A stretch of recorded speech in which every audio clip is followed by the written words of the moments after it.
So one of my new favorite quotes or sayings that I've seen in the last couple of months is a man can never go through the same river twice because it's not the same river and it's not the same man.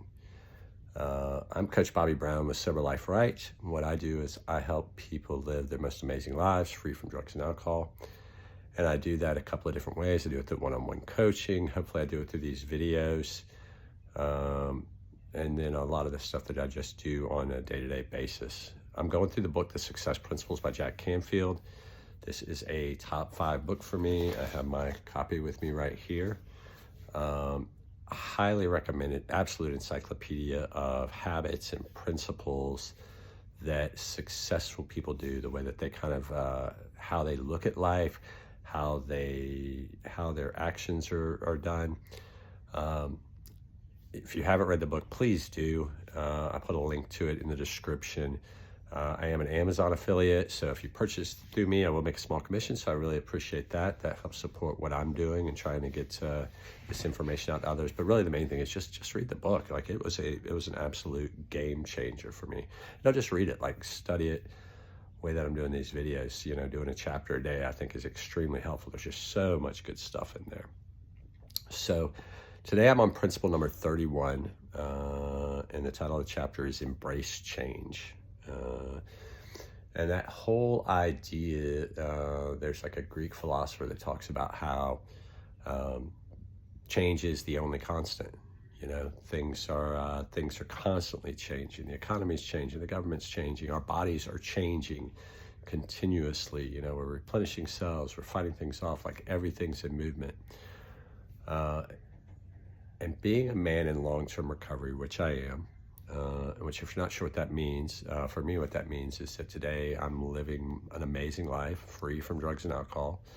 I'm able to make decisions completely free from chemical influence. I've been doing that since July 22nd, 2021.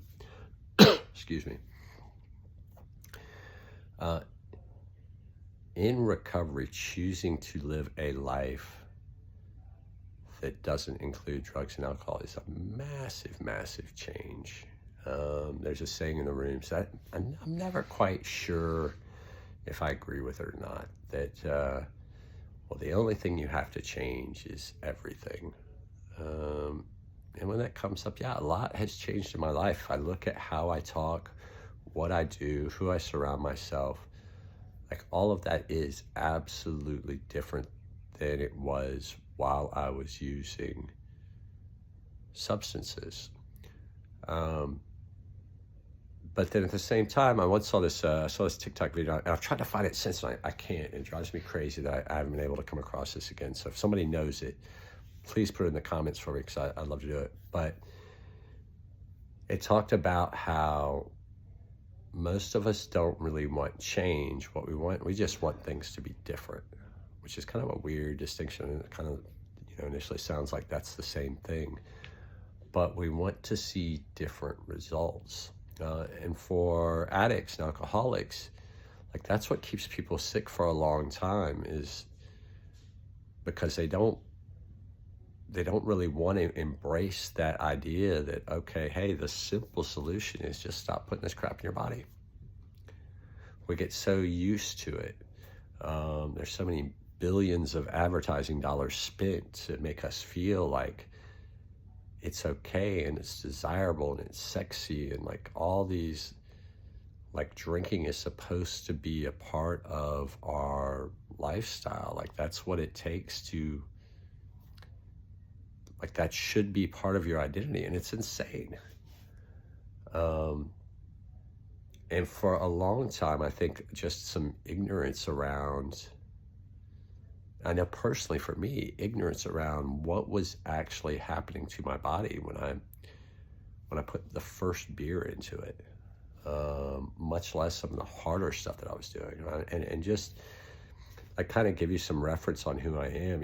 I drank for a long period of time, but at the end, what eventually got me convinced that I had to get into recovery and I had to live an abstinence-based lifestyle, I was using IV methamphetamine, like probably the strongest stimulant strongest I know of.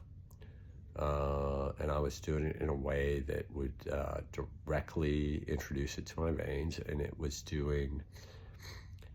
causing these massive, massive chemical reactions. It was physically changing my brain chemistry. One, in the part that kept it, is absolute insane dopamine spikes. Dopamine is the pleasure chemical that our body produces. It's the same feeling that you get when you are doing something, caring for a loved one. When you pick up your child, like that's dopamine that makes you feel good about picking up your child. When you're having an intimate relationship, that dopamine is released. It's a pleasure chemical. That's what makes us feel pleasurable. Methamphetamine is like 10 times stronger than those normal feelings that our body naturally produces. It also does some things where it doesn't allow, once it's spiked this dopamine, it doesn't allow your dopamine receptors to like go back to baseline.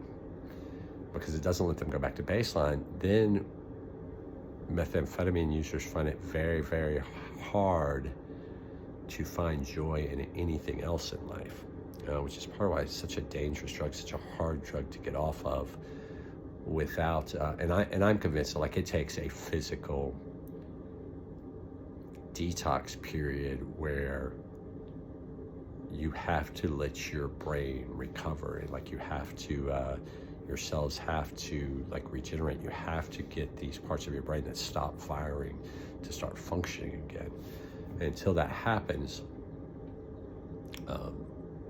I've seen some of the brain scans, like it's so scary. The parts of your brain that affect your decision-making and your impulse control, when they do the brain scans on methamphetamine users, it's just dead.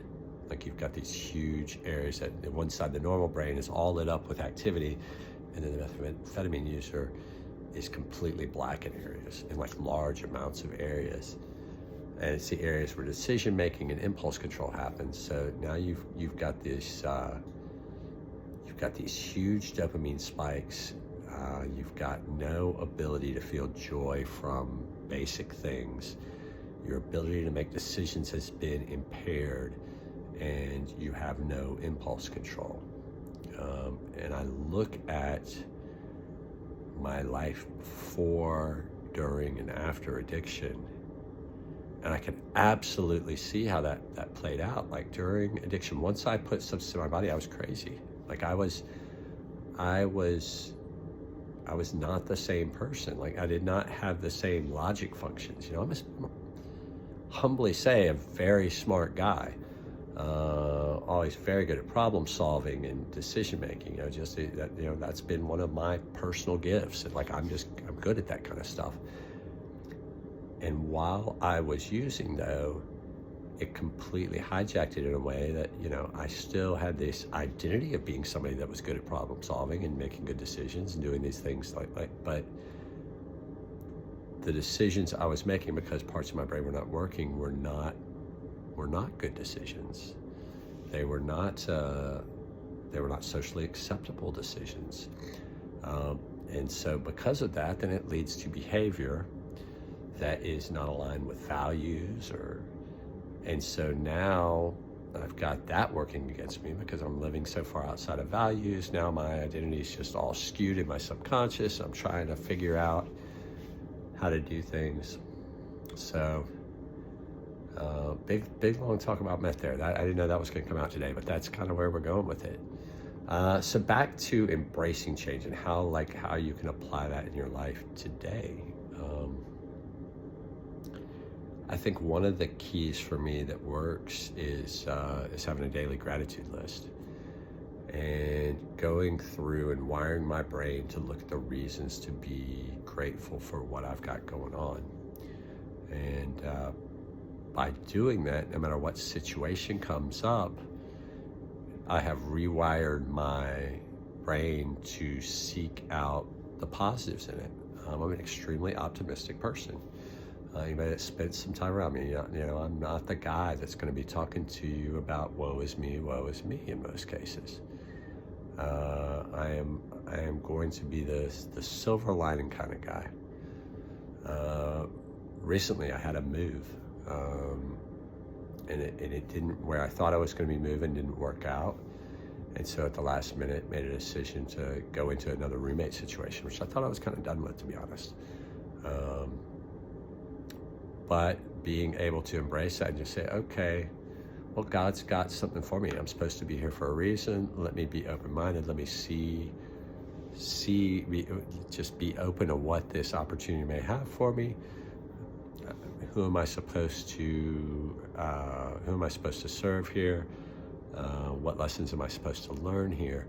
And if I keep that mindset, then suddenly, like, I'm open to different opportunities. It just opens things up. And when talking about success, if you want to be successful, you can't be wasting time thinking about and complaining about all things are going to be different. I hear it all the time. I'm not somebody that watches the news, and I've got some new housemates that like to watch the news a lot and talk about the economy or the president, what he's doing. Maybe this is you, and if so, like, I'm not trying to hate on you, but that's not something I waste my time on. Change is inevitable. Things are going to be different.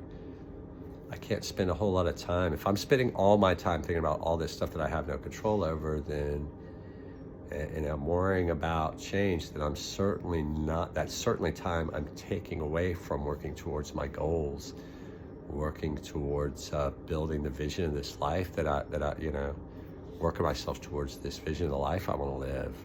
Time I could spend on developing new skills, meeting new people, being of service, like all these things that will better my life. If I'm wasting it complaining about change, probably not going to get a whole lot done.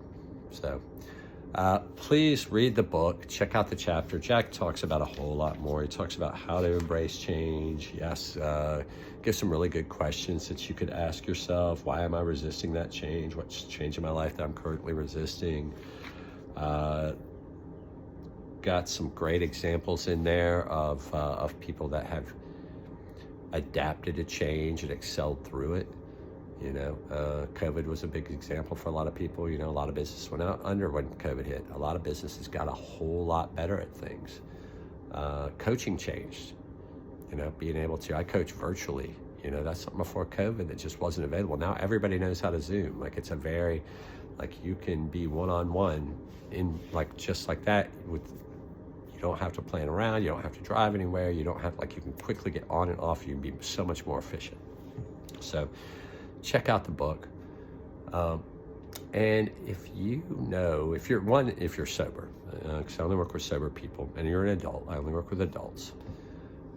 And you know that you're not living the most amazing life that you want to. You know that you've got goals, you've got this, you're meant for more. But for whatever reason, you're having trouble getting goals down, you're having trouble really kind of bringing it all together. You may have some of these mindsets, maybe you're not embracing change. And you think it would be helpful to have somebody to kind of walk through with you, help you kind of help you figure out where you want to be, get real honest about where you're at, like put an actual plan in place, follow up with you, have accountability, like have a structured blueprint to be able to go through and build this life. And you want to do it quickly, you could certainly build an amazing life without coaching. Coaching's just designed to make things go faster, which, faster means saving not just time, but also means saving money. If that's something that you've thought about or you're interested in, you'd like to talk one-on-one, then just put coach in the comments, or visit my website, soberliferight.com, and book an appointment, and let's me talk. No obligation, just you and me one-on-one, kind of see where you're at, what you're trying to do, and if I can help and it makes sense to you, then let's work together. So I hope everybody got something out of this. Check out my other videos. Like I said, this is principle number 31, so there's 30 It's actually 32 other videos because a couple of the principles were pretty big. I broke them down into 2 days. So check out the other videos. Check out my channel. Like, subscribe. Do all the stuff that we love to do. Leave me comments. And I hope everybody has an amazing day.